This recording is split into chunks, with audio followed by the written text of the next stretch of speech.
14 hours beyond the grave.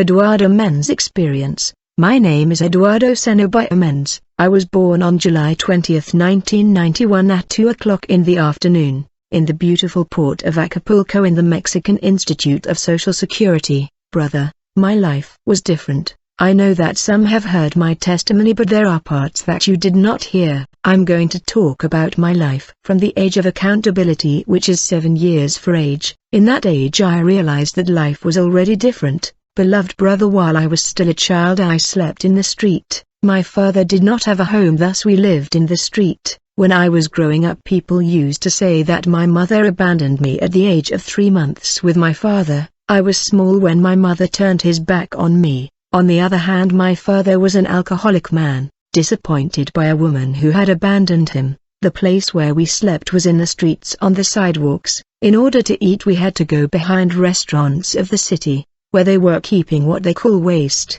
We went there to pick up bags of rice. In other times we had to go to the scavengers to look for bread, rice, to be able to find something to eat. My clothes was plastic boots, rolled up pants. I was growing up in a condition that a child would not want to be. I did not understand why, but I wanted to be a happy child. We had a lot of shortages and we slept in streets. I was hungry. Then a supposed friend came to me, because a true friend is the one who invites you to church to meet Christ. That is a true friend, but this one invited me in marijuana lifestyle. I got addicted to marijuana. Then I started to drink while still being a child of 8. Every one of my friends were already drinking. When I got 9 my father fell sick. We rushed him to the hospital. Later on, the doctor tells me, "Son, your dad has cancer, at a very critical stage, and he has 1 year left of life. He does not need to drink alcohol anymore. He has 1 year left if he can keep this prescription.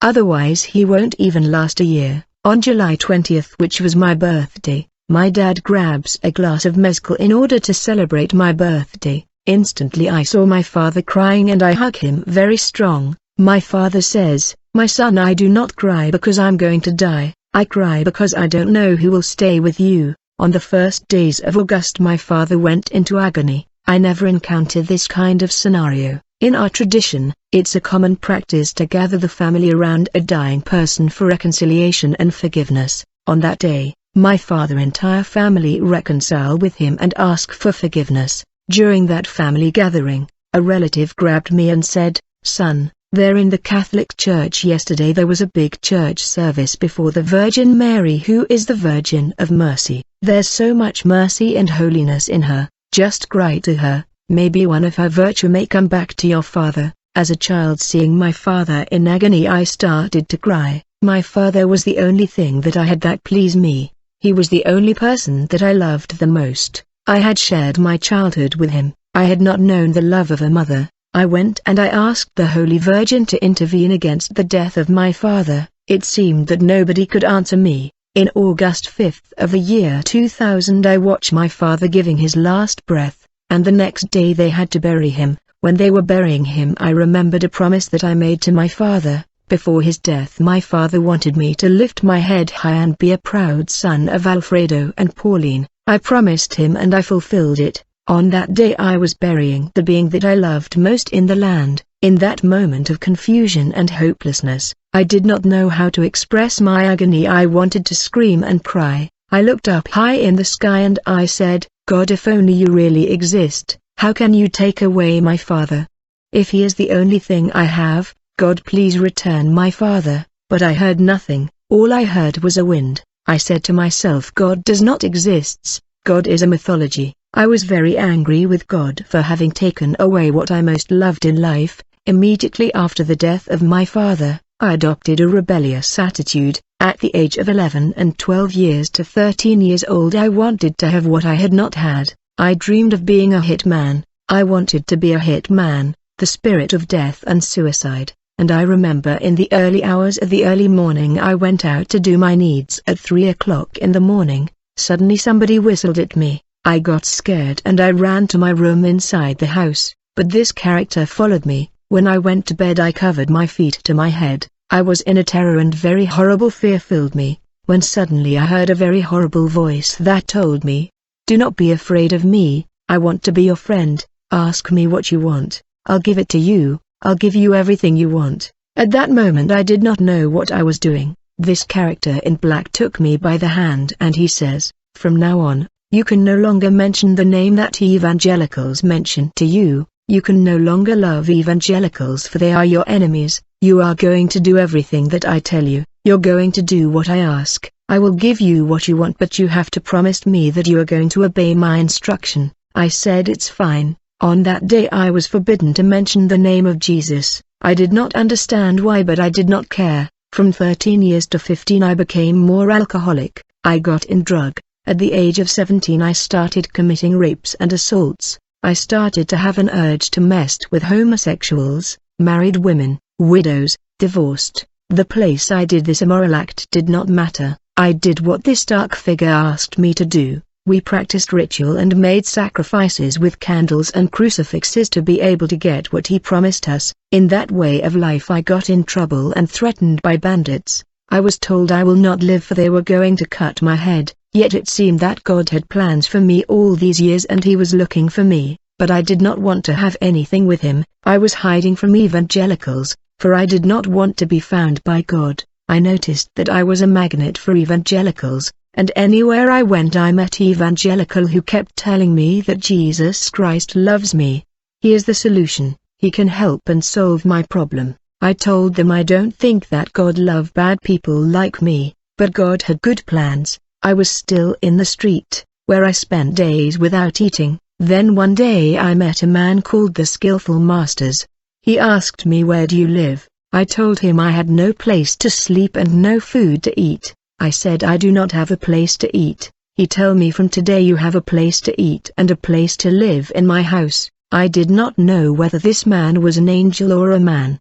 He took me to his house. One day, while I was eating in his home, I saw him reading the Bible. I asked him, "Are you not going to eat with me?" He replied, "I'm eating the word you do not see, but my soul and my spirit revel in this." I stay in his homes for some time. I was leaving this man home. While I live in the house of this man, I saw for the second time the character in black vestments who spoke to me and told me, "Damn dog, you betrayed me, you are a dog and no one loves you." I came to understand that my meeting with this evangelical man was God in action trying to save me. After the manifestation of the character in black, who was death, a very gentle wind blew where I was. From the wind came out a powerful voice that spoke my name and said, "Eduardo, I love you." I did not respond to this voice in the wind. Later on, this character in black vestment who was the angel of death showed up again telling me, "Eduardo, nobody loves you,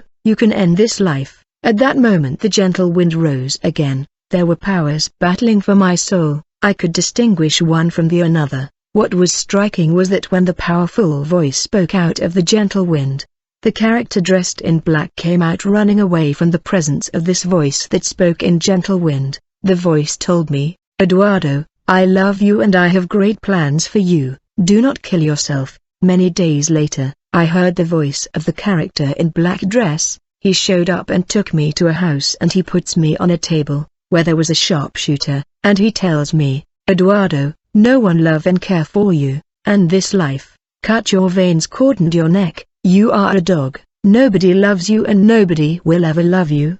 The society of men think that you are the derision of society, kill yourself." The angel of death made a convincing point to me. When I grabbed the dagger, I was about to cut my veins. Immediately I felt the gentle wind coming back. The powerful voice spoke my name and told me, "Eduardo, son of man, I love you and I have great plans for you. I'll give you love, do not kill yourself." It was 6 o'clock in the afternoon. After this incident I came across the evangelical man who welcomed me at his house. The man told me, "I want to talk to you before you go," and he tell me, "You do not know who I am, you do not know me." Immediately I said to him, "I feel like killing myself." The man tells me, "You want to kill yourself, okay? Before you kill yourself, cry out to God. If my God answers you, he will say to you what to do with your life. But if he give you no answer, you can kill yourself." When this man was about to leave he says again, "If you complain to my God, I'm sure that my God is going to respond." On that day at night a major battle was waging in my mind. I was hearing the voice of the angel of death saying, "Eduardo, kill yourself." At the door in the threshold there was an iron cable that went through the house. It seemed that everything was prepared for me to hang myself. Immediately I set up a bench, then I went to grab my value before hanging myself.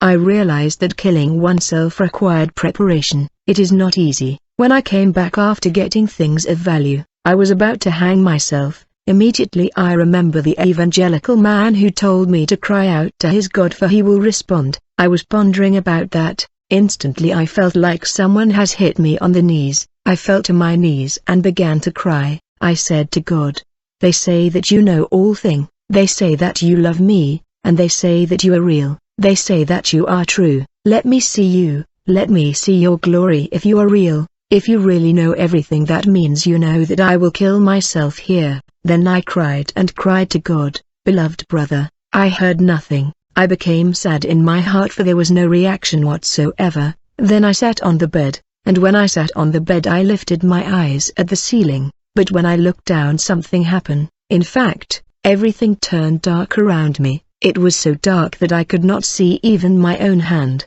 Everything was so dark that I could not see myself. I only saw what seems to be like a light very far away. In the middle of this darkness I saw a small light shining in distance. To my surprise I saw that this light that was far away was walking like a man. I saw the light walking like a human, and every time the walking light took a step the earth was trembling. I was also trembling. Every time he took another step the earth trembled. I listened to the footsteps of the one who lives forever. Then I saw his eyes shining, and the more he got closer the light got stronger in my eyes. I had to close my eyes because of the intensity of this light. I was in darkness, but when the light got closer I was able to see my own hands. The light made me see my body. My eyes was invaded by intense rays of light that surrounded me in the midst of darkness. At that moment, something began to clear in the middle of rays of light. First I saw that I was on my knees. Dear brother, when I opened my eyes in this intense light, I saw on the ground before me gold sandals, like charcoal switched on, and in the golden sandals I saw the feet of God, and there were scars like holes on his feet. At that moment God took one more step, and when he moved the earth trembled, and the more I raised my eyes I started to see his resplendent garment of the purest white that was beaming like the sun, and I continued to raise my eyes to observe him in this blinding light. Suddenly I heard a powerful voice that told me, "Eduardo, my son, stand on your feet for I want to talk to you." Immediately I stood up on my feet, still trying to observe his face. When my eyes reaches the height of the chest I saw a thick belt around his hip, upon which there were an inscription that said King of Kings and Lord of Lords. Beloved brother, I was never a conformist. I said I will see his face, and I continue looking up and lifting up my eyes in order to see his face. I saw flashes of light. At that moment I saw my spirit coming out of my body and my body fell on the floor. Immediately I heard the powerful voice of God saying, "Eduardo, no one sees my face and live to tell, but whoever believes in me though he is dead he will live." And God extended his hand and he grabbed my hand. He tells me, "Son of man, get back in your body and stand up." Instantly my spirit went into my body. He told me, "Eduardo, I'm Jesus of Nazareth." I said, "Sir, I do not know you. I do not know who you are." And he told me again, "Eduardo, I am Jesus Christ of Nazareth. I died for you on the cross of Calvary more than 2,000 years ago." When I listened to the soft and beautiful voice of the Lord, immediately I understood how great and sublime the love he had for me. And when Jesus was speaking I noticed that the barking of dogs, the noise of cars and everything stopped. When he spoke everything was quiet so reverently. I realized that everything kept quiet and bowed when he spoke. Then the Lord said to me, "Eduardo,